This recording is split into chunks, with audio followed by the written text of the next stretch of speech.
Voyager en Norvège, ça fait rêver, mais c'est aussi un sacré budget.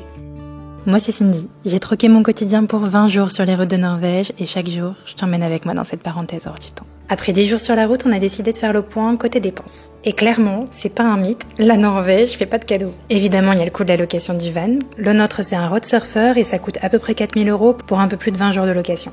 C'est sûr que c'est la plus grosse part du budget, mais je pense que ça vaut largement le coup plutôt que de prendre l'hôtel. Ensuite, on a l'essence et les distances sont tellement longues en Norvège que ça chiffre très très vite. Ici, on doit régulièrement prendre le ferry, mais ça reste très abordable, sauf certains ferries qui sont assez touristiques. Par exemple, quand on a fait celui de Geiranger, ça nous a quand même coûté 140 € la traversée. Au niveau des courses, ici, il y a quasiment que des magasins discount. Kiwi ou alors Rima 1000, mais franchement, au niveau des prix, c'est pas tellement discount. Donc on essaye de manger dans le camping-car au maximum parce que je vous l'ai déjà expliqué, mais les restaurants ici, c'est vraiment hors de prix.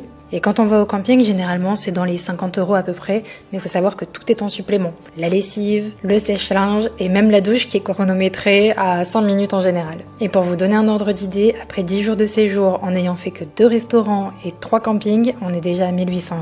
Heureusement, à côté de ça, on arrive à profiter du pays sans avoir à payer pour des activités. Mais je vous avoue que ça nous fait quand même réfléchir sur la suite de ce voyage. Demain, je vous donne rendez-vous à Bergen et vous allez voir que cette ville est somptueuse.